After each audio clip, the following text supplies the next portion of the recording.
Good morning everyone. आप सभी लोगों का स्वागत है। आज 17 जनवरी है, तो डेली न्यूज़पेपर एनालिसिस में आज देखेंगे हम लोग महत्वपूर्ण करंट अफेयर्स को, साथ ही उसके आंसर राइटिंग प्रोग्राम को भी देखेंगे। यह न्यूज़ आप लोगों को पीआईबी, दैनिक जागरण, राष्ट्रीय संस्करण, जनसत्ता और पीटीआई से कवर किया जा रहा है, जो आप लोग के लिए यूपीएससी, बीपीएससी, यूपीपीसीएस और इससे संबंधित स्टेट पीसीएस अगर दे रहे हैं उसके लिए उपयोगी होगा। पीटी के स्तर पर, मेंस के स्तर पर और इंटरव्यू के स्तर पर। तो हम लगातार चीज़ों को कवर कर रहे हैं, तो हमसे बने रहिएगा। चलिए आगे देखते हैं टॉपिक आज क्या है जो पीटी प्रीलिम्स के स्तर पर, पीटी के स्तर पर शामिल किया गया है। पहला टॉपिक है अंतरिक्ष में उपग्रहों की सफल डॉकिंग की गई है सफलतापूर्वक। यह लगातार हम लोग इस पर नज़र गड़ाए हुए थे और कामना कर रहे थे ऐसी उपलब्धि हासिल हो। तो इससे संबंधित उपलब्धियों की हम चर्चा करेंगे। उससे पहले आगे आपको ध्यान रखना है, 8वें जो वेतन आयोग के गठन का निर्णय ले लिया गया है, तो इससे संबंधित पीटी फैक्ट को देखेंगे। इसे क्या असर देगा हमारे इकोनॉमी वेलफेयर पर, तो हम चर्चा करेंगे इस पर। नेक्स्ट टॉपिक देखेंगे, इंडोनेशिया के राष्ट्रपति होंगे गणतंत्र दिवस पर राजकीय मेहमान। तो इससे संबंधित हम सारे पीटी फैक्ट को देखेंगे, साथ ही भारत और इंडोनेशिया के संबंधों को देख लेंगे। चीन को हबन टोटा बंदरगाह की मिली है 99 वर्ष की लीज। तो इससे संबंधित मोतियों का माला क्या कॉन्सेप्ट है और यह कैसे अंतर विरोध को जन्म देगा, साथ ही भारत और श्रीलंका के रिश्तों को हम भी एक नज़र देखते चलेंगे आगे। नेक्स्ट है, दार्जिलिंग चिड़ियाघर में खुला देश का प्रथम बायो बैंक और संग्रहालय। तो यह किस प्रकार से पीटी फैक्ट इसमें प्रश्न बन सकते हैं, इस पर नज़र डालेंगे।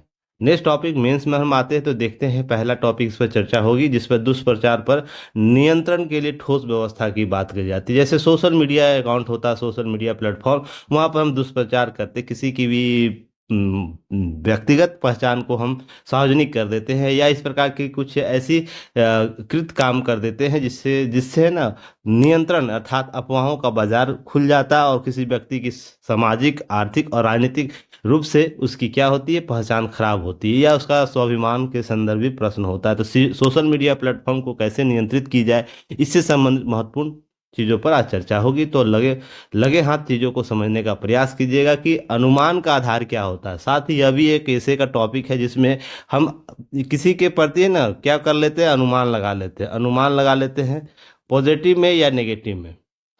आप किसी व्यक्ति विशेष का, किसी वस्तु वस्तु विशेष का, है ना, परसेप्शन बना लेते हैं कि हाँ ये ऐसा व्यक्ति होगा, ऐसा वस्तु स्थिति होगा। सेवा की आपूर्ति के संदर्भ में भी, सेवा की आपूर्ति के संदर्भ में अगर भारत को पहले यूरोपियन क्या सोचते थे, यूरोपियन क्या सोचते थे, सांपों का बसेरा होता है, सांपों का बसेरा है ना।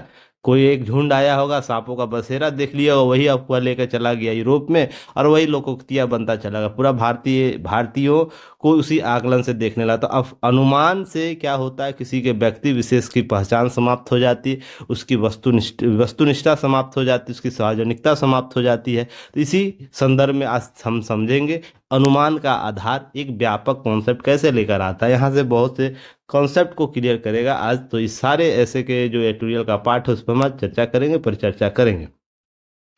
और आगे हम प्राइम बैच और बेसिक बैच के बारे में भी आप समझते चलिए कि प्राइम बैच के बच्चों को क्या मिलेगा और बेसिक बच्चे को क्या मिलेगा। तो डेली पीपीटी आपको उपलब्ध कराया जाता है, डेली क्लास नोट्स उपलब्ध कराया जाता है, प्रैक्टिस कराई जाती है, 1 क्वेश्चन आप लोगों को डेली दिया जाता है, उसका रिव्यू आप लोगों को व्हाट्सएप पर और ऐप पर उपलब्ध करा दिया जाता है, जो व्हाट्सएप चैनल बनाया गया है किसके लिए, डेली न्यूज़पेपर एनालिसिस के लिए। फिर 1-to-1 डाउट सॉल्विंग सेशन होता है। आप लोगों को संडे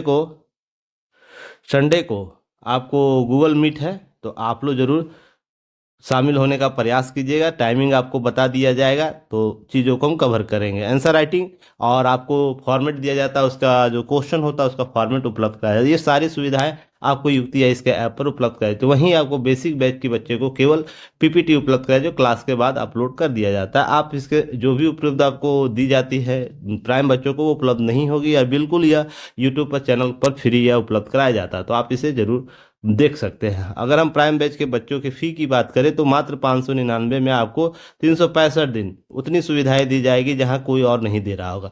लगातार हम इंटरेक्शन एक दूसरे से करते हैं, 1-to-1 हम बातें करते हैं, साथ ही साथ आपकी समस्या को अनवरत रूप से हम स्कैन करते चलते हैं। तो आप इसके लिए काम करते रहिएगा, इसे स्कैन करके इस बैच से ज्वाइन कर सकते हो। और बेसिक जो बैच है वो बिल्कुल फ्री है, यूट्यूब पर 1 साल की वैलिडिटी के साथ। तो आप इसे वहाँ से देख सकते हैं। डीएमपी योजना बहुत ही महत्वपूर्ण है। इससे बच्चों की लेखन क्षमता बढ़ रही है, लगातार मुख्य परीक्षा में बेहतर परिणाम प्राप्त करने के लिए बहुत ही महत्वपूर्ण होता है। और जो बच्चे आप डीएमपी में शामिल हो रहे हैं, वो निश्चित तौर पर मान के चलिए, आज जो आप स्थिति है, आज जो आपकी स्थिति है, वो आने वाले 365 दिन के बाद आप जस्ट आप देखिएगा 180 डिग्री पर होंगे। अगर ए पॉइंट पर यहाँ है तो आप बी पॉइंट पर यहाँ होंगे। जो रास्ता आपको आपको पहुंचाता है लवासना और आपके जो प्रशिक्षण केंद्र तक, वहां तक आपको पहुंचाएगा, बी पार्ट तक पहुंचाएगा। तो यह रास्ता यही है, बस प्रक्रिया आपको अनवरत रूप से 365 दिन लागू करने होंगे अपने अपने क्रियाकलाप में। साथ ही साथ प्राइम बैच और बेसिक बैच दोनों बच्चों को यह क्वेश्चन उपलब्ध कराया जाता है, पर कॉपी का रिव्यू प्राइम बैच के बच्चों को किया जाएगा। 1-to-1 मेंटरशिप मेरे द्वारा आप लोग को उपलब्ध किया जाता है डीएनए में। तो आप प्राइम बैच में वाले सिर्फ बच्चों को उपलब्ध कराया जाएगा, उत्तर लेखन की सहायता की जाएगी, मूल्यांकन किया जाएगा और मॉडल मॉडल उत्तर दिया जाएगा। तो आप इससे जुड़ सकते हैं, हमसे देख सकते हैं, समझ सकते हैं। लाइक से सब्सक्राइब जरूर कीजिएगा। युक्ति आईएएस को सपोर्ट की जरूरत है आप लोगों की। तो यहाँ पर टेलीग्राम चैनल से जुड़ सकते हैं, साथ ही साथ यूट्यूब चैनल से जुड़ सकते हैं, व्हाट्सएप चैनल से जुड़िएगा। आपको डेली पेपर कटिंग आपको उपलब्ध कराया जाता है, तो आप वहाँ पर अतिरिक्त पेपर कटिंग के लिए जुड़ सकते हैं। लिंक आपको डिस्क्रिप्शन पर कमेंट सेक्शन बॉक्स में उपलब्ध है। इंस्टाग्राम, फेसबुक सभी जगह आप हमें देख सकते हैं, ढूंढ सकते हैं। प्रीलिम्स के टॉपिक पर आते हैं तो देखिए, इस पर मैंने 10 को और 14 जनवरी को भी न्यूज एनालिसिस करवाया था। इसके कुछ पीटी फैक्ट आप लोगों को उपलब्ध कराया था। यही है कि हमने डॉकिंग की जो उपलब्ध जो क्षमता है उसे हासिल करते हुए चौथे देश के तौर पर हम विश्व में अब लवरेज हो गए या क्षमता ग्रहण कर लिए हैं। तो यह जो क्षमता है, तो ध्यान रखिएगा, भारत को आने वाले गगनयान मिशन प्लस आपको अंतरिक्ष स्टेशन जो हम स्थापित करेंगे उसके लिए मील का पत्थर, अंतरिक्ष स्टेशन जो स्थापित करने वाले हैं, तो इसके लिए मील का पत्थर साबित होगा। तो यह कॉन्सेप्ट आपको ध्यान रखना है। यहाँ पर पहली बार अंतरिक्ष में सफल डॉकिंग कराकर एक ऐतिहासिक सफलता प्राप्त की। और यहाँ पर ध्यान रखिएगा, इस तरीके का जो कॉन्सेप्ट है, जब हम बात करते हैं इसरो के स्पेस डॉकिंग एक्सपेरिमेंट स्पेडेक्स, जो आपको दिसंबर में आपको लॉन्च किया गया था, 30 दिसंबर को अप्रोक्स, वहाँ पर, तो वहाँ से चीज़ें हम लगातार चर्चा का विषय यह न्यूज में था। तो यह लगातार आपके लिए प्रश्न का विषय बना देगा, तो इसे अच्छे से कवर कीजिएगा। 12 जनवरी को भी इसके लिए आकार दिए, पर वो सफलता नहीं हुई थी। 8 जनवरी को भी इसलिए प्रयास किया गया था, सफलता नहीं मिली थी। अब चौथा देश ऐसा बन गया है, अमेरिका, रूस, चीन के बाद चौथा ऐसा देश बन गया भारत, जो डॉकिंग की सफलता हासिल कर लिया है। अब ध्यान रखिएगा, आदित्य एल मिशन की सफलता हासिल की 2024 में। स्पेडेक्स मिशन के तहत श्रीहरिकोटा से सतीश धवन केंद्र से 30 दिसंबर को आपको किस PSLV C60 के माध्यम से भेजा गया था। तो इस तरीके से ध्यान रखिए, 24 पेलोड के साथ यह गया था। तो यह ध्यान रखना है, इस तरीके से प्रश्न आपसे पूछे जा सकते हैं पीटी फैक्ट में। क्लियर है। अब यहाँ पर श्रीहरिकोटा में बनेगा तीसरा लॉन्च पैड। तो इसी के साथ एक न्यूज और भी है, तो इसे याद रखिएगा। तीसरा लॉन्च पैड कहाँ बनेगा? श्रीहरिकोटा में। तो परियोजना 4 साल को पूरा होने के लक्ष्य के केंद्रीय कैबिनेट मंत्री ने कितने रुपए की मंजूरी दी है? तो लगभग 4,000 करोड़ 39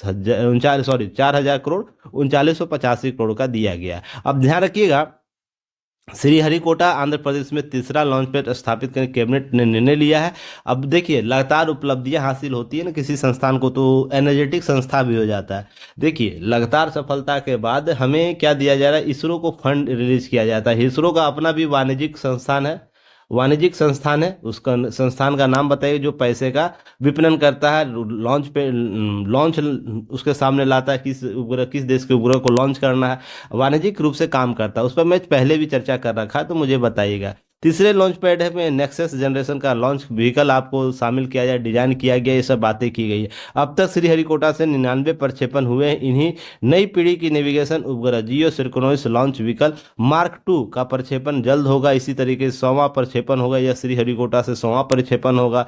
पहले लॉन्च पैड का उपयोग SLV और PSLV लॉन्च करने के लिए किया जाता। दूसरे लॉन्च पैड का GSLV और मार्क 3 रॉकेट का लॉन्च किया जाता था। अब आवश्यकता इससे बढ़ गई है, तो हम अगले स्टेप पर पहुंच रहे हैं। तो हम तीसरे लॉन्च पैड की सृजन की बात करते हैं। यहां पर ध्यान रखिएगा, कुछ अपग्रेडेशन के साथ इस लॉन्च पैड में 2040 तक किसी भारतीय को चंद्रमा में उतारने के लिए रॉकेट से भेजा जा सकेगा। इसरो उद्योग जगत में लॉन्चिंग पैड में विकसित करेगा। 2030 तक वैश्विक कमर्शियल जो अंतरिक्ष बाजार है $1 ट्रिलियन पहुंचने की उम्मीद है। भारत को लक्ष्य 2040 तक अंतरिक्ष बाजार की अपनी हिस्सेदारी $8 अरब पे बढ़ाकर $44 अरब। कल भी मैंने इस पर न्यूज आप लोग कवर किया था, कितना लक्ष्य रखा गया। तो ये सब फैक्ट याद रखने हैं आप लोगों को, क्लियर है। यही सबसे आपको न्यूज पेपर से आपको करंट अपडेट डाटा मिलता है, तो इसलिए न्यूज़ को अच्छे से गहन करना, अध्ययन करना है और उसको माइक्रो नोट्स बना के भेजना है। माइक्रो नोट्स बनाकर भेजते रहना है ताकि आप लोग आपका रिव्यू होते रहे, ठीक है ना। तो यहाँ पर देखिए मैंने 10 और 14 जनवरी को आपको स्पेडेक्स के बारे में चर्चा किया था, तो जाके 10 और 14 का भी न्यूज आप देख सकते हैं, वहां से कवर कर सकते हैं। इसी चर्चा मैंने किया था। स्पेडेक्स मिशन की बात करें तो यह PSLV C60 के माध्यम से 30 दिसंबर को लॉन्च किया गया और यह क्या करेगा, अंतरिक्ष यान को डाक और अनडाक करने का, अर्थात एक वस्तु को दूसरे वस्तु से जोड़ने का और हटाने की प्रक्रिया अपनाएगा अंतरिक्ष में। तो देख रहे दोनों अंतरिक्ष में जुड़ेगा और यह सबसे इम्पोर्टेंट होगा, अंतरिक्ष जब हम स्टेशन बनाएंगे यह प्रक्रिया बहुत जरूरी है, ध्यान रखिएगा, ताकि हम अपना अंतरिक्ष स्टेशन छोटे छोटे सैटेलाइट को ले जाकर वहाँ जोड़े और एक बड़ा सा अंतरिक्ष स्टेशन निर्मित करते। इसके लिए यह बहुत ही प्राथमिक कड़ी के तौर पर जाना जाता है कि डाक और अनडाक की प्रक्रिया हमें आनी चाहिए, ठीक है। यहाँ पर एक अंतरिक्ष यान दूसरे यान से जुड़ने के डॉकिंग, अंतरिक्ष से जुड़े दो यानों को अलग करने के लिए अनडॉकिंग को कहते हैं। ये सब प्रक्रिया मैंने पहले भी बताया था, आपको ये सब जाके देख लेना है, समझ लेना 10 और 14 जनवरी का न्यूज में।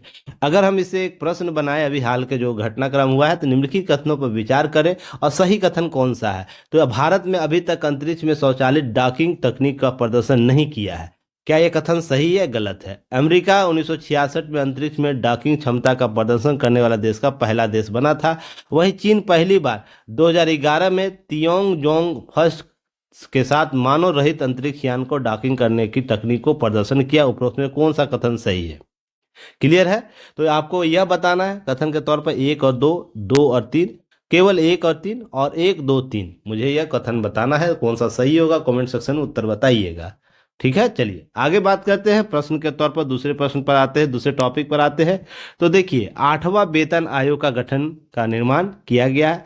अब 50 लाख कर्मचारियों को 65 लाख पेंशन भोगियों को लाभ होगा, आयु में वृद्धि होगी। तो यहाँ पर ध्यान रखिएगा, थोड़ा सा इसे हटा दीजिएगा। अब यहाँ पर कुछ बातें हो रही है कि 8वां वेतन आयोग की बात हो रही है, हम कर्मचारियों को लाभ देंगे। तो इसके 2-3 पक्ष ध्यान रखना है। क्या कि पहले वेतन आयोग का गठन वर्ष मई 1946 में किया गया था, ध्यान रखिएगा, प्रथम वेतन आयोग का गठन। उसके बाद मनमोहन सरकार के द्वारा गठित 7वें वेतन आयोग का गठन फरवरी 2014 में हुआ। और मनमोहन सिंह सरकार, जिनका हाल ही में निधन हो गया मनमोहन जी का, उनकी सिफारिश मोदी सरकार ने 1 जनवरी 2016 से इसे वेतन को लागू कर दिया था, 7वें वेतन आयोग को। 16-17 के 7वें वेतन आयोग की सिफारिश को लागू करने के व्यय लगभग 1 लाख करोड़ रुपए की वृद्धि हुई और सिफारिश केंद्र सरकार पूरी तरह लागू नहीं किया गया था। हालांकि केंद्र में वेतन और पेंशन में वृद्धि जो फैसला किया गया था, उससे केंद्र सरकार न्यूनतम मूल वेतन 7,000 रुपये से बढ़ाकर 18,000 रुपया कर दिया था। वहीं प्रतिमाह न्यूनतम पेंशन 3500 से बढ़ाकर 9,000 कर दिया था। तो ये आपको ध्यान रखना है। तो यह अब वृद्धि होगी, यहाँ पर यह ध्यान रखना है कि जैसे ही पेंशन लागू होगा केंद्र में, राज्य की सरकारें भी लागू करेगी, निजी संस्था भी लागू करेगी। तो इस तरीके से ध्यान रखिएगा, इस तरीके के जो 8वें वेतन आयोग से क्या होगा, लोगों के आय में वृद्धि होगी, लोगों के जेब में पैसे अतिरिक्त आएंगे। जो पहले 7,000 हुआ करता था वो 18,000 हो गया। आपको जो न्यूनतम मूल्य अर्थात इससे नीचे कोई नियोक्ता पैसा नहीं देगा। ये सब फैक्ट आपको सार्वजनिक कंपनियों में था, सार्वजनिक संस्थाओं में था, पर इसी तरीके से देखा देखी निजी संस्थाओं में भी यह प्रक्रिया आरंभ होती है। तो इस तरीके से पूरे देश में पैसे का सृजन अब होगा। अब यहाँ पर जबकि अधिकतम वेतन 2.5 लाख रुपये और अधिकतम पेंशन 1.25 लाख रुपये तय की गई थी। जहाँ पर हम बात करते हैं ए ग्रेड अफसर की बात करते हैं, तो उनकी वेतन कितनी अधिकतम होगी, 2.5 लाख के आसपास। ये सब फैक्ट याद रखने, क्लियर है। अगर हम बात करें इस वेतन आयोग की बात करें तो कुछ कॉन्सेप्ट याद रखिएगा। नए वेतन मैट्रिक्स की सिफारिश की गई। 7वें वेतन आयोग में ग्रेड पे सिस्टम के बजाय नए वेतन मैट्रिक्स की सिफारिश की गई है और भत्तों और काम के साथ निजी जीवन के संतुलन को ध्यान केंद्रित किया गया। न्यायमूर्ति A.K. माथुर की अध्यक्षता में इसका कार्यकाल फरवरी 2014 से नवंबर 2016 तक था और लाभार्थियों की संख्या 1 करोड़ से अधिक होगी। ये सब बातें की गई। अब यहाँ पर कंसेप्ट समझिएगा। जगन्नाथ दास अध्यक्षता में दूसरे वेतन आयोग के कार्यकाल आपको वर्ष 1957 से अगस्त 1959 तक था। इसने अर्थव्यवस्था जीवन यापन के लिए लागत को संतुलित करने पर ध्यान दिया। 80 रुपये प्रति माह न्यूनतम वेतन की सिफारिश की थी। इसने समाजवादी व्यवस्था शुरू की थी। लाभार्थियों की संख्या 25 लाख थी, धीरे धीरे बढ़कर अब वर्तमान स्थिति 18,000 तक पहुंची है। तो यह क्या होगा, आधुनिकता पे जोर देने की बात की गई थी। 5वें वेतन आयोग से लेकर हम बात करें, इसके अध्यक्ष एस एस रत्नावेल पंडियन की अध्यक्षता में यह गठित की गई थी, इनकी अध्यक्षता में। तो बाद में हम ग्रेड पे की शुरुआत करते हैं। छठे वेतन में वेतन ग्रेड और ग्रेड वेतन की बात होती है। इसमें न्यूनतम वेतन 7,000 और अधिकतम वेतन 80,000 की बात हुई थी प्रति माह। अब इसके बाद हम 7वें वेतन की बात करते हैं। इसके अध्यक्ष न्यायमूर्ति BN श्री कृष्णा थे। तो लाभार्थी तो सारे क्या नाम याद रखना है, किनकी अध्यक्षता में वेतन आयोग का गठन किया जा रहा है। क्लियर है। अब इस तरीके से आपको कॉन्सेप्ट क्लियर कर लेने, सारे फैक्ट इस पेपर कटिंग को, ताकि आपका जब न्यूज एनालिसिस हो या आंसर कहीं से क्वेश्चन बने तो आप उसका उत्तर दे पाए। अब यहाँ पर कुछ एनालिटिकल बात करेंगे कि वेतन आयोग की सिफारिश संभावित लाभ क्या होता है, हानि क्या होता है। लाभ क्या होगा और हानि क्या होगा। तो लाभ में होगा कर्मचारियों की आय में वृद्धि होगी। तो आय में वृद्धि होगी, लोगों के आय पैसे में वृद्धि होगी, तो लोग क्या करेंगे, निवेश करेंगे। निवेश कहाँ कहाँ करेंगे, मैंने कभी आप लोगों को बताया था। या तो खाद्य वस्तुओं में करते हैं, तो इससे क्या होगा, खाद्य वस्तुओं की मांग बढ़ेगी। मांग बढ़ेगी तो इसको पूर्ति करने के लिए फैक्ट्रियां निर्मित होगी, या तो उसमें प्रोडक्शन लेवल बढ़ाया जाएगा। तो इस तरह क्या होगा, रोजगार क्रिएट होगा। तो सभी एक दूसरे से जुड़े हुए। ध्यान रखिएगा, एक सर्किल मैंने हमेशा आप लोगों को याद करने बोला है। अगर एक पुश बटन को ऑन किया जाता है तो सभी पुश बटन क्या तो ऑटोमेटिक ऑन होते हैं। उसी तरह निवेश बढ़ेगा तो निवेश के बाद लोगों में पूंजी सृजित करने के लिए क्षमता बढ़ेगी। क्षमता बढ़ेगी तो लोग एसेट खरीदेंगे। एसेट खरीदेंगे ना, अर्थात हम अवसंरचना निर्माण की बात करते हैं। अवसंरचना निर्माण होगी। अवसंरचना निर्माण में जैसे आपको ध्यान होगा, जब कोविड चल रहा था, हमारे देश में कोविड चल रहा था, तो जो बाहर से कमा कर अपने गाँव में गए, तो गाँव में निर्माण क्षमता ज़्यादा हो गई थी। आप एक रिपोर्ट में पढ़े होंगे, मैंने उस समय चर्चा भी किया था। निर्माण अवसंरचना निर्माण था, घरों का निर्माण करने लगे लोग। तो इससे क्या हुआ कि लोगों में ना उस प्रकार के, भारत में उस प्रकार के प्रभाव नहीं देखने को मिले आय सृजित के क्षेत्र में। तो इस तरीके से ध्यान रखिए, गांव में लोग फसल उत्पादन करना शुरू कर दिया। तो इस तरीके से देखते कृषि के उत्पादन में सर्वाधिक वृद्धि हुई थी। तो ये सब कॉन्सेप्ट है जिसे आपको समझने की आवश्यकता होगी। अगर पैसे किसी के मद में जाता, किसी के पैकेट में जाता, उसका पुनरावृत्ति जो होगी वो मार्केट में होगी। लोग अब एसेट की जगह आपको क्या अगर सोने चांदी खरीदेंगे, जो पैसे अभी मान लीजिए 9,000 था, 9,000 से लोगों के पास 18,000 आया। 18,000 से मान लीजिए न्यूनतम आपको 25,000 कर दिया जाता है, न्यूनतम वेतन तो 25,000। तो इसी के अनुपात में भत्ता भी मिलेगा, सभी चीज मिलेगा। तो अभी जो वेतन, अभी मान लीजिए किसी को 50,000 कुल वेतन मिल रहा है, भत्ते उत्ते लगा के सभी चीजें। अब उसी का वेतन मान लीजिए 1,25,000 होगा। तो सोचिए इसकी क्रय क्षमता बढ़ेगी ना।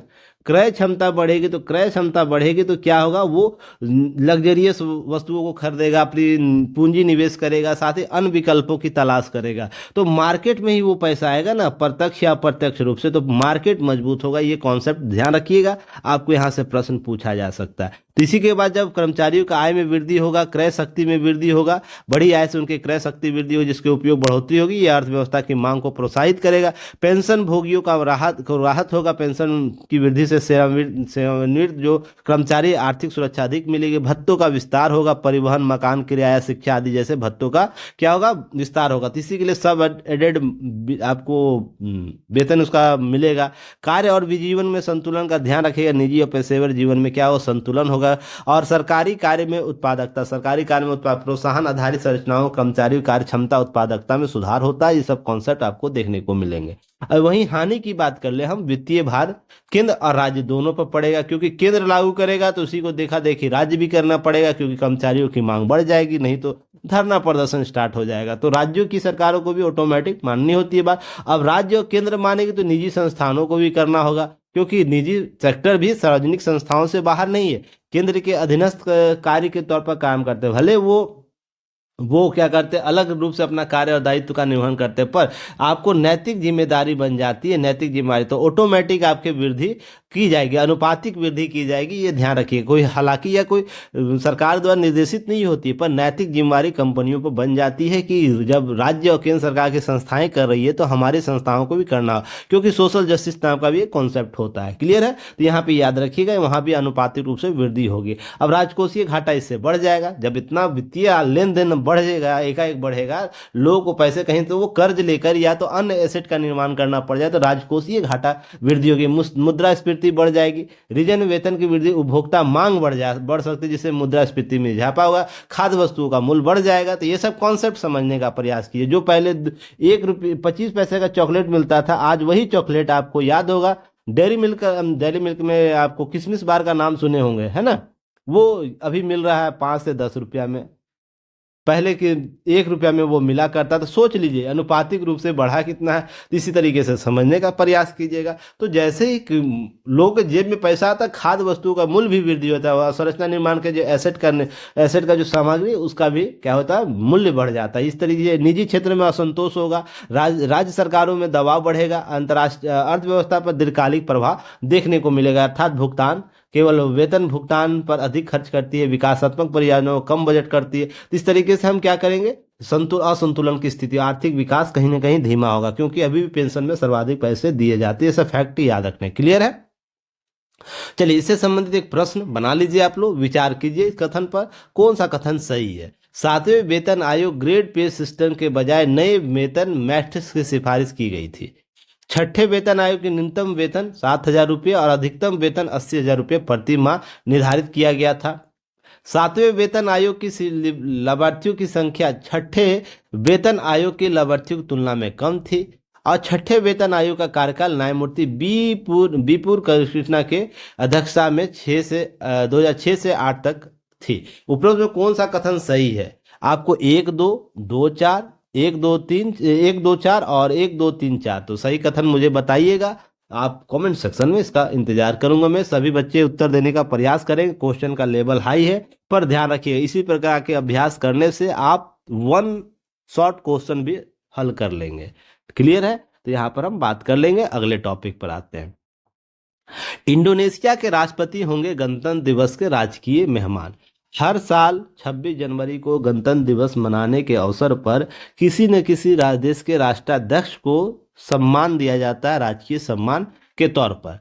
हर साल वो आते हैं हमारे जो 26 जनवरी, उस समय वो परेड के ध्वजारोहण के सामने होंगे, परेड के दौरान हमको राजकीय सम्मान दिया जाएगा, ताकि द्विपक्षीय व्यापार, द्विपक्षीय संबंधों को बढ़ावा दिया जा सके।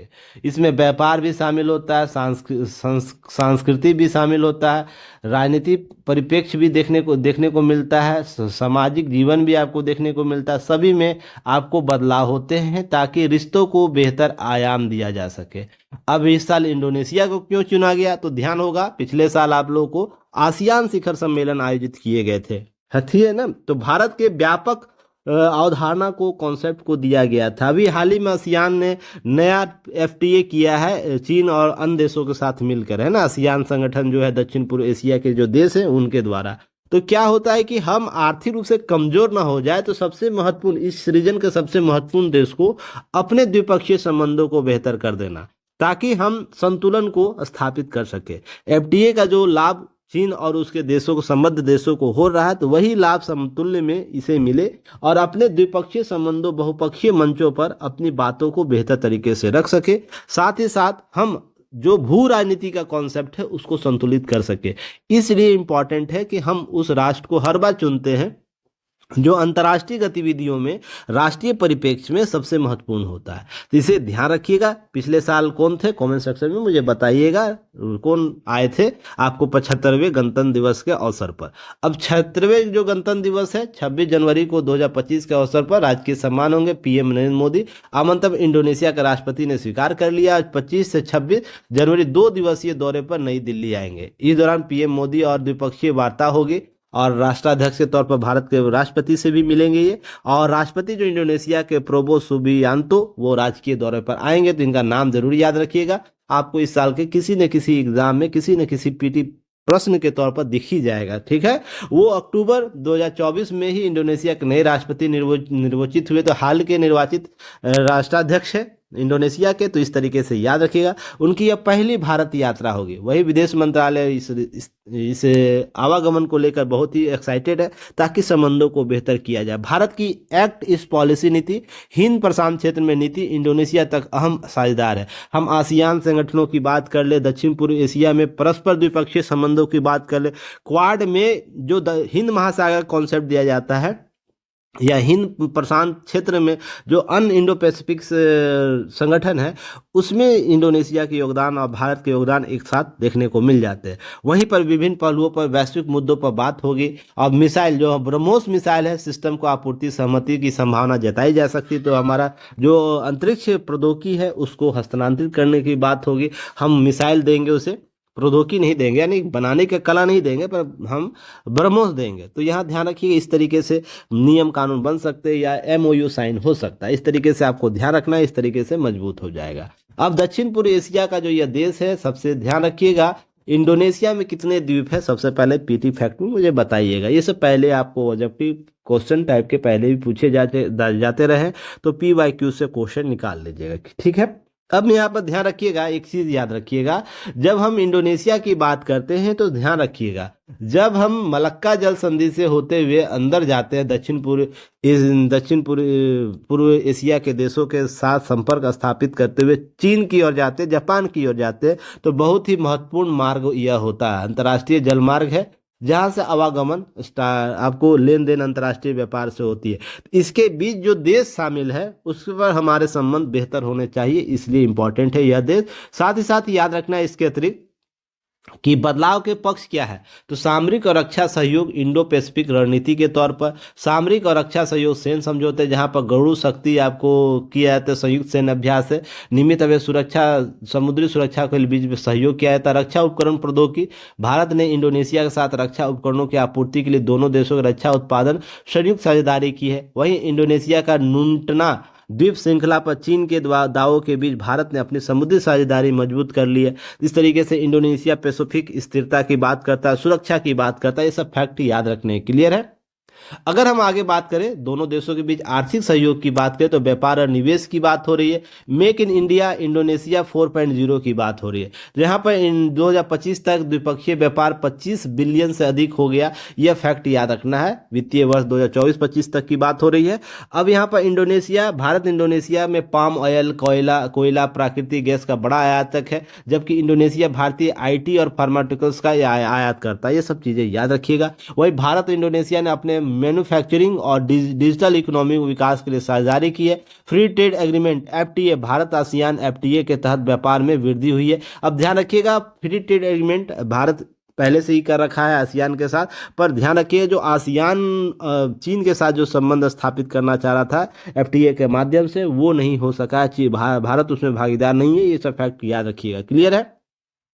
सांस्कृतिक और ऐतिहासिक संबंध, सांस्कृतिक कनेक्टिव की बात करता है, रामायण और महाभारत माध्यम से दोनों देश क्या कर रहा, गहरा सांस्कृतिक जुड़ाव करते हैं। प्रवासी समुदाय इंडोनेशिया आर्थिक और सांस्कृतिक योगदान देते हैं। धार्मिक पर्यटन, बाली जो हिंदू धर्म का प्रमुख केंद्र है, भारतीय पर्यटकों के लिए आकर्षण का केंद्र है। ये सब संबंध ये इंडोनेशिया में है, और हिंदू धर्म का सबसे बड़ा मंदिर भी आपको यहीं पर पाया जाता है। ये सब फैक्ट याद रखना है। क्लियर है। इन सब चीजों को लेकर थोड़ा सा सजग रहना है।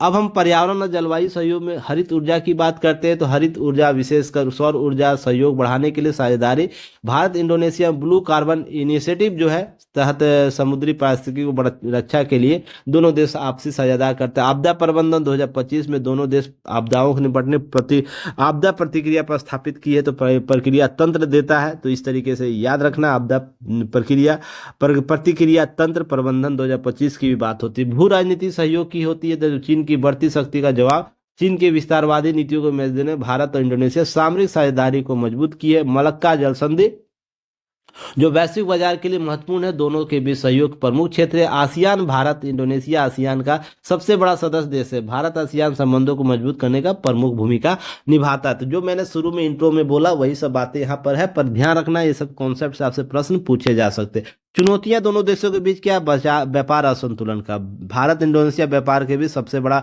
आयात लेकिन निर्यात कम करता है। भारत का तो ये सब ध्यान रखना है। चीन का प्रभाव क्या है इंडोनेशिया पर? चीन का आर्थिक और सामरिक प्रभाव भारत इंडोनेशिया संबंधों को प्रभावित करता है, चुनौती देता है। आतंकवाद, दक्षिण पूर्व एशिया में आतंकवादी नेटवर्क नियंत्रित करने साझा सहयोग की जरूरत है। अभी तक ऐसी कोई वैकल्पिक स्रोत तंत्र विकसित नहीं किया है जहां पर संबंधों को बेहतर किया जा सके। ये सब चुनौतियों का कारण है, ये सब जानिएगा, ये सब ध्यान में रखिएगा। चलिए पीटी का फैक्ट एक क्वेश्चन देख लीजिए। निम्नलिखित कथनों पर विचार करना। कथन और कारण की बात हो रही है यहाँ पर, स्टेटमेंट और रीजन है। तो 2025 में गणतंत्र दिवस समारोह में इंडोनेशिया के राष्ट्रपति प्रोबो सुबियांतो भारत के राजकीय मेहमान होंगे। कथन है। कारण क्या है? भारत और इंडोनेशिया के बीच संबंधों में समग्र रणनीतिक साझेदारी का दर्जा दिया गया है और ब्रह्मोस मिसाइल सिस्टम की आपूर्ति बातचीत चल रही है। तो क्या कथन का सही उत्तर क्या होगा, सबसे उपयुक्त, मुझे बताइएगा। ऑप्शन ए है कथन सही है लेकिन कारण गलत है। कथन गलत है लेकिन कारण सही है। कथन और कारण दोनों सही है और कारण कथन को सही रूप से स्पष्ट करता है। कथन और कारण दोनों सही है लेकिन कारण कथन का सही रूप से स्पष्ट नहीं करता है। तो मुझे यह बताइए कौन सा सही है कौन सा गलत है, मुझे कमेंट सेक्शन में बताइए। इसका सही उत्तर आपको बाद में यूट्यूब कम्युनिटी पर उपलब्ध कराया जाएगा। क्लियर है? देखिए बीपीएससी मेंस के लिए आप लोग को सामर्थ्य और प्रवाह बैच चलाया जा रहा है, तो आप इसमें जल्द से जल्द दे दीजिए। आज लास्ट डेमो डे है सारी चीज़ों का। जो आप लोग को नोट्स भेजा जा रहा है, जो PYQ भेजा जा रहा है, तो प्रश्न जो उपलब्ध कराया जा रहा है, उसके मॉडल आंसर उपलब्ध कराए जा रहे हैं, वो सारे का आज लास्ट डे है। इसके बाद आपको सारी चीज़ें ऐप पर उपलब्ध होंगी, ठीक है ना। युक्ति है इसके ऐप पर उपलब्ध है। जो अभी तक ऐप डाउनलोड नहीं किए हैं, ऐप डाउनलोड कर लीजिए। जिनको जो बैच लेना है, जो रिव्यू किया गया था, जो इच्छुक बच्चे हैं, उसी के अनुसार अपने अपने बैच लेंगे। जो सामर्थ्य लेंगे वो परवाह नहीं लेंगे, ध्यान रखिएगा। जो सामर्थ्य लेंगे बैच वो परवाह नहीं लेंगे, क्योंकि परवाह इसी में शामिल है, ठीक है ना। परवाह का, और परवाह केवल वो बच्चे लेंगे जो केवल टेस्ट देना चाहते हैं, मेंटरशिप लेना नहीं चाहते, केवल टेस्ट देना चाहते हैं, तो वो परवाह केवल बच्चे लेंगे। अधिक जानकारी के लिए आप 8709323791 पर कॉल कर लीजिएगा या मैसेज कर दीजिएगा व्हाट्सएप पर, ठीक है ना। आपसे चीज़ें कनेक्ट हो जाएंगी। लोग एक्टिव मोड में काम कीजिए जल्द से जल्द। समय नहीं है, समय निकल जाए, ऐसा नहीं कि आप बाद में पछताए। जो मटेरियल आप लोग को उपलब्ध कराया जा रहा है ग्रुप में सभी जगह, तो उसको आकलन कीजिए। मेरा कहना यह है ना, पहले एक सर्फ का प्रचारण पहले इस्तेमाल करें तब विश्वास करें। आप पहले कंटेंट को है ना पहले और संस्थानों से मिलाइए। जो व्यू हमने दिया है, जो व्यू हमारी टीम ने दिया है, जो व्यू आपको लिखने की कॉन्सेप्ट दे रहे हैं ना, लिखने की कॉन्सेप्ट दे रहे हैं, क्या अन्य के पास वो विकल्प आपको मिल रहा है? अगर विकल्प मिल रहा है तो बिल्कुल जाइए, नहीं तो आंख बंद करके आप ज्वाइन कीजिए। देखिए आपको 2000 में हो सकता है कुछ आंशिक रूप से क्षति होगी, मैं मानता हूँ किसी को संतुष्टि नहीं मिले, आंशिक रूप से क्षति होगी। पर आप ये मान के चलिए ना, आपको जो यहाँ सिखाया जाएगा ना, जो यहाँ बताया जाएगा, वो कहीं नहीं बताया, क्योंकि यहाँ पर 50 जो हमारे मेंटर्स हैं, जो हमारे कोऑर्डिनेटर्स हैं, वो ऐसे ऐसे संस्थानों में काम कर कर आए हैं ना, जहाँ पर ह्यूज व्यू आपको देख कर आया। कहाँ पर वहाँ गलतियाँ उनके पास रही है जो आपको बच्चों को उपलब्ध नहीं कराया जा रहा है। कौन सा ऐसा पार्ट है जो आपको केवल नहीं दिया जाता है, एग्जाम में वो आएगा तो फिर आपके पास ब्लैंक हो जाएगा दिमाग। तो आप सोच के देखिए, एक बार आकलन जरूर कीजिएगा, चिंतन कीजिएगा, क्या मैं सही बोल रहा हूँ या गलत बोल रहा हूँ। अगर जो कॉन्सेप्ट हमारी टीम दे रही है, हमारी टीम के मॉडल आंसर में आपको उपलब्ध कराया जा रहा है, अगर वो कॉन्सेप्ट के प्रश्न आ गए तो फिर आप क्या कीजिएगा? नहीं आएगा तो जो कॉपी पेस्ट हो रहा है लोगों का, तो वो चलेगा ही ना। अगला साल जो टॉपिक है वही इस बार भी टॉपिक है, वो होगा ही। अब बदलते नेचर के अनुसार अगर मान लीजिए जो टॉपिक अभी तक नहीं पूछा है वो दायरा बन सकता है, अगर वो कंटेंट आपके पास नहीं होगा तो फिर आप क्या कीजिएगा? केवल एग्ज़ाम हॉल में आंख मलिएगा और किस्मत को दोष कीजिएगा, शायद हमने पढ़ लेते। तो पढ़ लीजिए, ज़्यादा फी नहीं है, सबसे न्यूनतम फी हम लोग रखते हैं। जो चीज़ें दी जा रही है, मटेरियल दी जा रही है, उसे आकलन करके आप देख सकते हैं। क्लियर है? बस इतना ही मुझे कहना है। टाइमलाइन ये दिया गया है और डे आपको, डे जो 7 है उस दिन टेस्ट होने वाला है, डे 1 से लेकर डे 5 तक के लिए। और आज का डे 5 का जो टास्क है क्या है, 90 डे प्रोग्राम के तहत आपको राजेंद्र प्रसाद, जयप्रकाश नारायण, राम मोहन लोहिया, कर्पूरी ठाकुर और क्षेत्रीय नेताओं के योगदान से संबंधित आपको विचार पढ़ के आने हैं। इसका कंटेंट आपको 9 बजे 9 PM तक ऐप पर उपलब्ध करा दिया जाएगा। और यह लास्ट डे है, तो आप लोग की ऐप पर जाके इसे देख सकते हैं, बाकी जगह शेयर नहीं किया जाएगा। तो अगर इच्छुक बच्चे हैं तो आप जाके वहाँ पर बाय परचेज कर लीजिए, ताकि हमें भी अपनी टीम को चलाने के लिए कुछ उपलब्ध हो सके केवल। ठीक है ना, चलिए आगे बात करें। चीन का हवन टोटा बंदरगाह को मिली 99 साल का लीज। इस लीज ने बहुत से सवालों को क्या किया, खोद दिया। अर्थात गड़े हुए मुर्दों को क्या कर दिया, खोद दिया, उठा दिया। देखो भाई, फिर से तुम जग जाओ, नहीं तो समस्या हो जाएगी। अब हम जब लाल सागर से, स्वेज नहर से जब हम आते हैं, या हम अफ्रीकी देशों से हम होकर आते हैं, और हमको जाना है कहाँ पर, जाना है दक्षिण पूर्व एशिया, साउथ चाइना सी में, तो हम मलक्का जल संधि से होते हुए आगे बढ़ेंगे। यह जो जल मार्ग है, ध्यान रखिएगा, यह जो जल मार्ग है महत्वपूर्ण रूप से एशिया को, पूर्वी एशिया को पश्चिमी एशिया से, यूरोप से जोड़ता है, मध्य अफ्रीका से जोड़ता है। और यहाँ पर अपना दबदबा बना के रखना या दबाव बना के रखना किसी भी देश के लिए भू राजनीतिक जीत होती है, भू राजनीतिक जीत मानी जाती है। तो चीन क्या कर रहा है, उसका एक वन बेल्ट वन कॉन्सेप्ट है ना, one belt one road one belt concept जो देता है, अबोर जो योजना देता है, उसके तहत वो क्या कर रहा है, विभिन्न देशों में अपना छाप छोड़ रहा है या अपनी उपस्थिति दर्ज कर रहा है। उसी के अगले क्रम में एक वो देता है मोतियों का माला। मोतियों का माला, यह क्या है, मोतियों का माला कॉन्सेप्ट, यह भारत को चारों तरफ से घेरने की नीति अपनाता है, ताकि महत्वपूर्ण बंदरगाहों पर चीन का आधिपत्य रहे और वहां से वो क्या करे, निगरानी कर सके उस भू रणनीतिक स्थिति पर। तो देखिए यहाँ पे सैन्य कार्रवाई बाद में होगी, पहले तो नजर रखेगा आवाजाही को, फिर प्रशिक्षण कार्य करेगा, इसके इकोसिस्टम को समझेगा, अपने देश, इसके पड़ोसी देशों को तोड़ने का प्रयास करेगा, ताकि संबंध बेरुखे हो जाए और भारत का प्रतिरोध उत्पन्न हो जाए। यही चीन चाहता है। इसी बीच में ध्यान रखिएगा, चीन का वित्तीय पुनर्गठन योजना के बदले हिंद महासागर रणनीतिक जो हम्बन टोटा बंदरगाह है श्रीलंका में, वो आपको ध्यान रखिएगा 99 साल के लीज के लिए आपको सफलता हासिल के लिए चीन का एक आर्थिक क्षेत्र बनाने के दीर्घकालिक पट्टा हासिल कर लिया। तो इस खबर ने भारत की चिंता को बढ़ा दिया।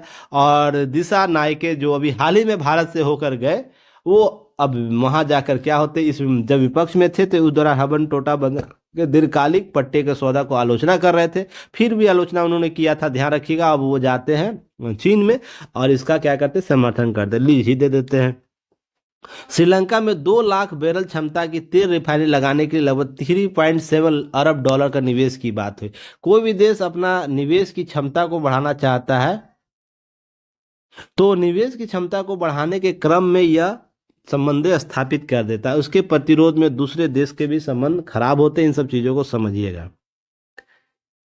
अभी जो इसके लिए बयान नहीं आया है, तो इसे ध्यान रखिए, क्या श्रीलंका चीन के तहत जासूस जहाज, ये सब चीजें आपको देखने को मिलेगी।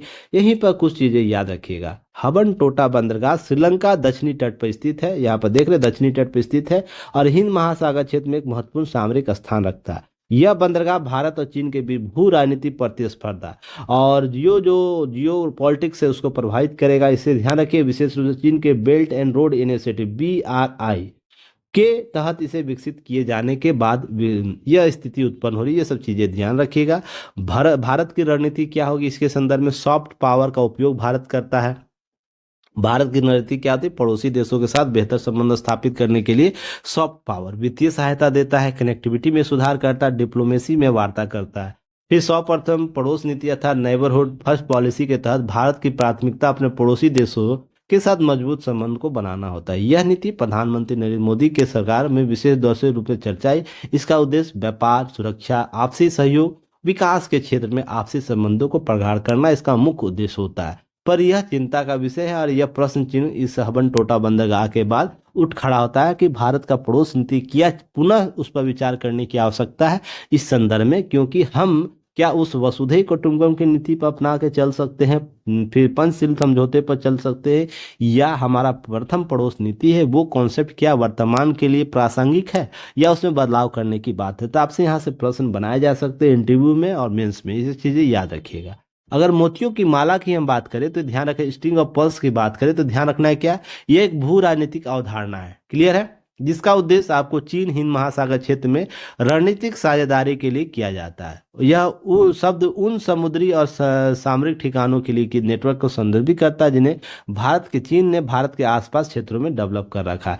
जैसे मालदीव में, माले में, आपको हबन टोटा में, आपको इसी तरह से मैं कंबोडिया में, म्यांमार में, बांग्लादेश में, इस तरीके से आपको फिर उसके बाद पाकिस्तान में। तो इसका कुल मतलब है कि मोतियों के माला के दौर पर इसे घेरना, और वहां पर सैन्य कार्रवाइयों को लागू करता है, रिसर्च के नाम पर लागू करेगा, बड़े इन्वेस्टमेंट के नाम पर लागू करेगा, पर उसका मुख्य उद्देश्य होता है भारत के क्रियाकलापों पर, समुद्री क्रियाकलापों पर नजर रखना है, क्लियर है।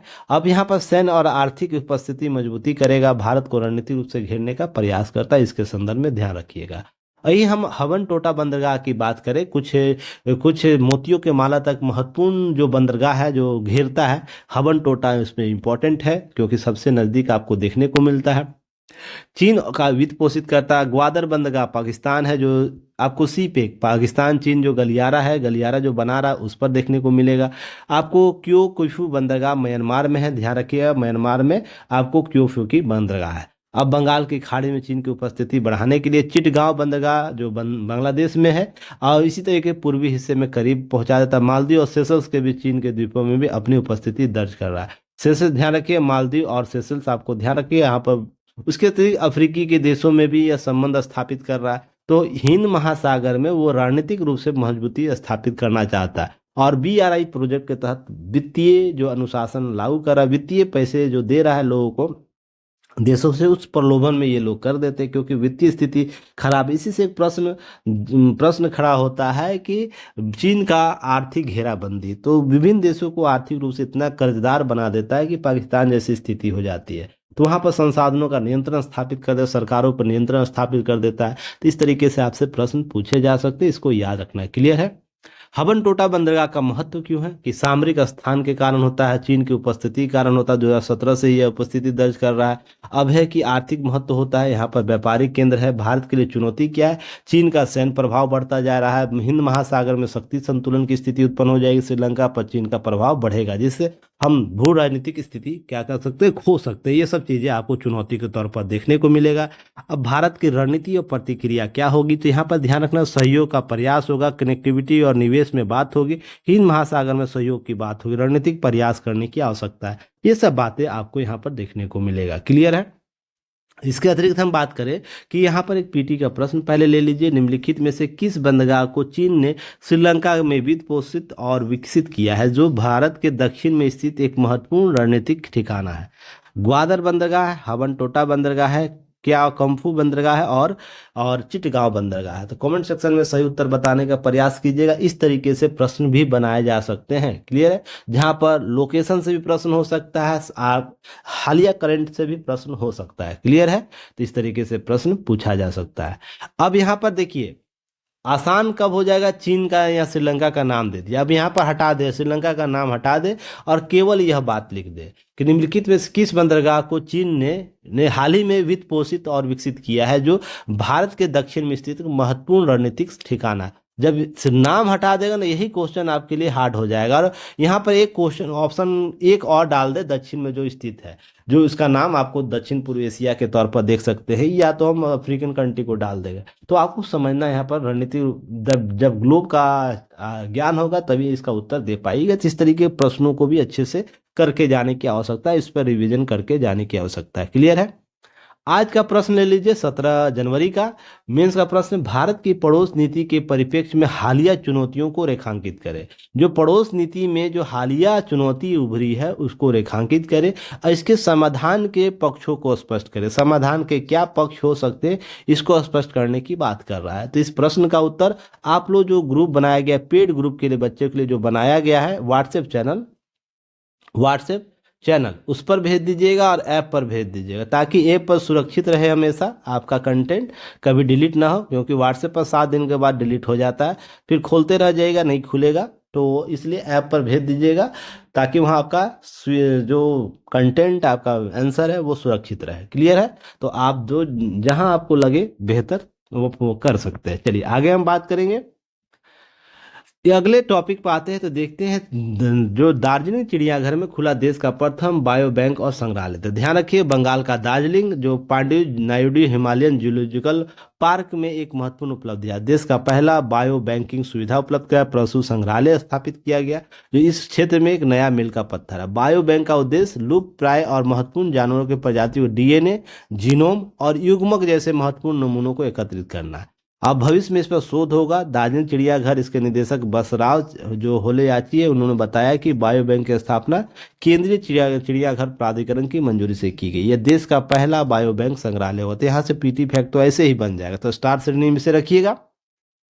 यह बायो बैंक चिड़ियाघर का प्राधिकरण के तहत स्थापित किया गया। लगभग 1 करोड़ यह राशि दी जाएगी।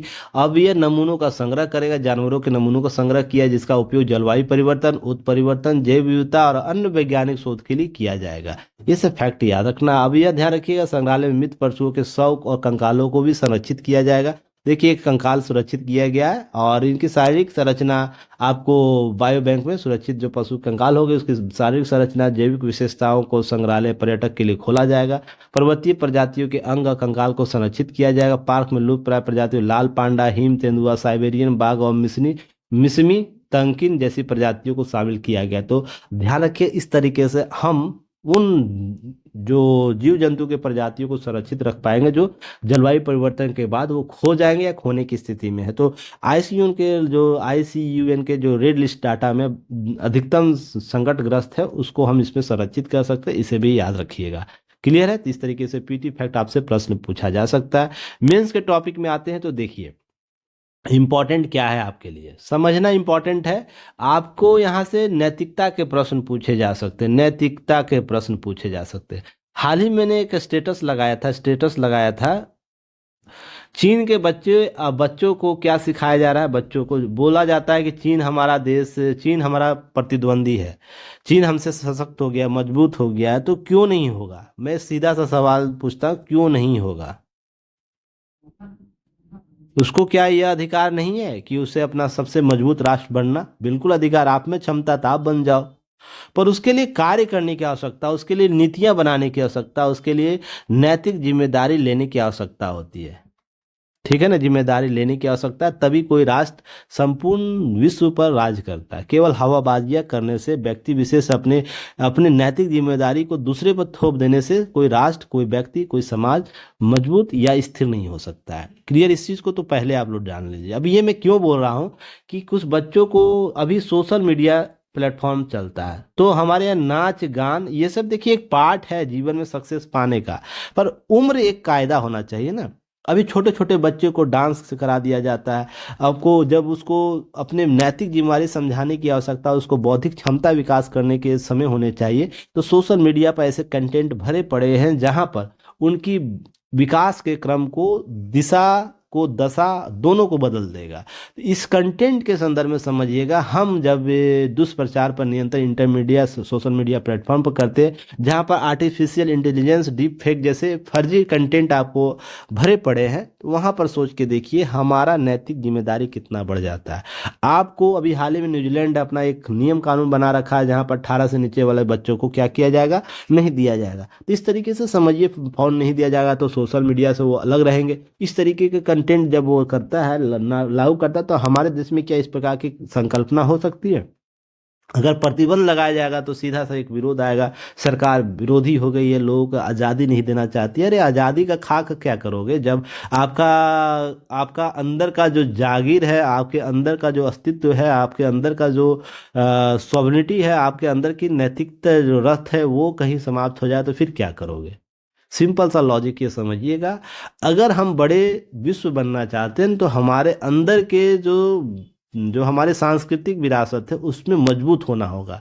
चीन अभी हाल ही में एक वीडियो में दिया था, चीन के बच्चे कराटे सीख रहे हैं, वो कराटे सीख रहे हैं, वो अपने ओलंपिक में अपने मेडल को लाने के लिए मेहनत कर रहे हैं, पर हमारे बच्चे सोशल मीडिया प्लेटफॉर्म पर नाच रहे हैं, गा रहे हैं, छोटे छोटे कपड़े पहन के अपना अपना प्रदर्शन कर रहे हैं, माँ बाप उसको भी यही करवा रहे हैं। तो यहाँ समझने की आवश्यकता होगी कि आप केवल पैसे के आधार पर ना अपना विरासत कायम नहीं कर सकते। आप में सांस्कृतिक सद्भाव होना चाहिए। सांस्कृतिक विरासत के तौर पर हम अपने आप को दृढ़ और सुदृढ़ बना सके। हमारे पास वो विरासत होनी चाहिए जिससे हमारे पहचान बने। इसी संदर्भ में इस चीज़ को समझने की आवश्यकता। अब ये हम आते हैं कि जब द्वितीय विश्व युद्ध के परमाणु बमों का इस्तेमाल पहले विज्ञानी और सैन्य प्रमुखों के खास तौर पर अमेरिकी राजनीति में इसका अंदाजा था कि इसके इस्तेमाल से विश्व राजनीति में उथल पुथल होने से लेकर जन धन हानि के रूप में कितना आर्थिक विनाश होगा। हिरोशिमा और नागासाकी दोनों बमों जो किया, उनके घाव ही असर था। दुनिया परमाणु प्रसार अस्तित्व में आया, साथ ही यूरेनियम संवर्धन को लेकर बैलिस्टिक मिसाइलों के परीक्षण, न्यूक्लियर पर अंकुश लगा। हालांकि दुनिया एटम बम खत्म नहीं किए जा सके, लेकिन विश्व जनमत में उसके खिलाफ बना संघार। इसे हथियार का प्रयोग के तमाम विकल्प ढूंढने का पाबंदियां लगी। उपरोक्त उदाहरण से गलत संदर्भों को फेक न्यूज के अनुसार उन पाबंदी लगाने पर उपायों के तौर पर तथ्यों की जांच परख वाले फैक्ट चेकिंग संबंधों को बदले मेटा फेसबुक में अमेरिका संबंधित कार्यक्रम को बंद कर दिया। अभी हाल ही में आप लोग सुना होगा कि मेटा पर आरोप लगाए गए, भारतीय जो चुनाव हुए थे उस पर कुछ आरोप लगा दिए गए थे, तो मेटा को माफी मांगना पड़ा। तो इस तरीके से पॉडकास्ट में आपको जुकरबर्ग थे, दावा किए पिछले साल दुनिया में सत्ताधारी दलों ने चुनाव में हार मिली। उन्होंने इन देशों में भारत का नाम भी गिना दिया। भारत सरकार की तरफ से एतराज जताकर फैक्ट चेकिंग के दावे के साथ प्रतिरोध किया और इस गलत बयानी के लिए मेटा अधिकारियों को माफी मांगनी पड़ी। इससे साबित होता है कि जिस कार्यक्रम का व्यर्थ बताते हुए मेटा ने बंद किया था, चंद ही रोज में उसकी सतर्कता साबित हुई कि मेटा के घुटनों के बल आना पड़ा। ये सब बातें, यहाँ सवाल यह उठता है कि गलत सूचनाओं के प्रचार प्रसार से मौजूदा दौर के अलग तथ्यों की जांच, कार्यक्रम और टूल खत्म किए जाएंगे, और क्या इससे देश दुनिया में समाज में भारी नुकसान नहीं होगा। ये सब बातें हो रही। हम आर्टिफिशियल इंटेलिजेंस की बात करते, डीप फेक जैसी तकनीकों की बात करते, जहां सूचनाओं को, फेक न्यूज की सूचनाएं अपार से भरी हुई है। अब अभी हाल ही में बीपीएससी का प्रोटेस्ट हो रहा था, ठीक है ना, बिहार में बीपीएससी का प्रोटेस्ट। मैं इसी का एग्जांपल देता हूँ, हालिया जो ताज़ा आप लोगों को याद होगा, याद है अभी हाल में लाठीचार्ज हुआ था, तो बहुत से ऐसे ऐसे प्लेटफॉर्म पर वीडियो बना के डाले जा रहे थे जहां पर पुलिस को भीड़ पुलिस को मार रही थी। पर यह घटना आपको छपरा में एक विवादित जमीन पर कब्जा के दौरान ऐसी घटना घटी थी। सोचिए, जो निर्लजता दिखाई जा रही है सोशल मीडिया प्लेटफॉर्म पर, किसी यूट्यूबर्स के द्वारा रील बना के डाला जा रहा है, उसकी नैतिक पतन कैसा हो गया है कि संवेदनशील मामलों में असंवेदनशील मुद्दों को जोड़कर, कंटेंट को जोड़कर केवल व्यू अर्थात रुपये कमाने के लिए उसे लगा रहा है। तो यहाँ पर नैतिकता के प्रश्न बहुत इंपॉर्टेंट है, नैतिकता के प्रश्न बहुत है।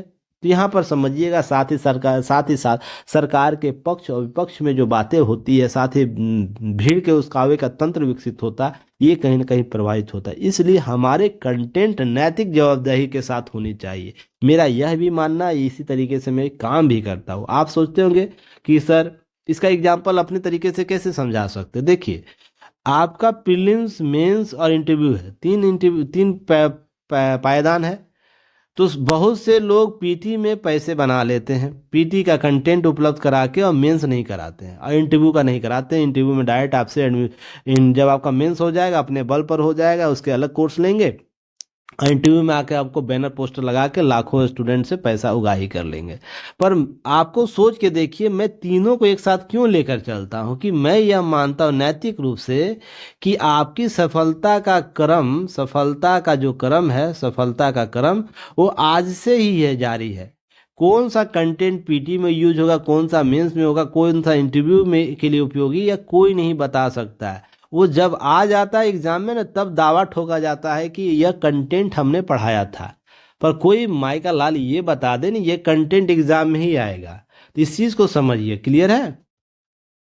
इस तरीके से आपको समझना होगा कि नैतिक जिम्मेदारी के पक्ष आपको आपके सामने से ही लेकर चलनी होगी। तो यहाँ पर इसी तरीके से फैक्ट आपको समझना होगा कि आतंकवाद जैसे खामियाजा भुगतना पड़ता, सूचनाओं का सही प्रबंधन न हो, फेसबुक, इंस्टाग्राम, व्हाट्सएप जैसे ज़्यादा इस्तेमाल होने वाले देशों में यह सब समस्याएं उत्पन्न होती है। इलेक्ट्रॉनिक्स मीडिया जो है उसके लिए निजी चैनलों की चुनौतियां उभर कर सामने होती है। डीप फेक जैसे डीप फेक का मामला होता है कि आपका चेहरा होगा, कंटेंट किसी और का होगा। मान लीजिए पॉर्न स्टार का बॉडी लगा दिया, और जो मंदाना जी थी, और आपको यह जो साउथ की एक्ट्रेस थी जिनको बनाया गया हाल ही में बनाया गया ब्रांड एम्बेसडर, उनका चेहरा लगा दिया गया। तो इस तरीके से समझिएगा, इस प्रकार की चीज़ें आपको देखने को मिलती है। तो नैतिक जिम्मेदारी नियमन की असली चिंता है कि नियम कानून इसके लिए बनाया जाए। इंटरनेट मीडिया को जो दुष्प्रचार बनाए उसके लिए नियम कानून बनाया जाए, और सख्त नियम कानून होने चाहिए, ऐसी पुरजोर व्यवस्था की जाए। इसी के संदर्भ में आपको समझना होगा, एआई के प्रबंधन की बात हो रही है। ये एआई के प्रबंधन की बात है, ताकि हम नियम कानून के साथ चीज़ों को लेकर चल सके। ये सब कॉन्सेप्ट आपको याद रखने हैं। अगर हम ऐसे वाली बात करें तो ऐसे में देखिए, अनुमान के आधार पर आकलन जो होता है, किसी के लिए अनुमान लगा लेना 3 तरीके से समझिएगा। व्यक्ति के व्यक्तित्व के लिए प्रश्न चिन्ह हो जाता है, उसकी सामाजिक स्थिति प्रभावित हो जाती है, उसका भविष्य न भविष्य का निर्धारण उसी आकलन पर पॉजिटिव नेगेटिव रूप से होगा।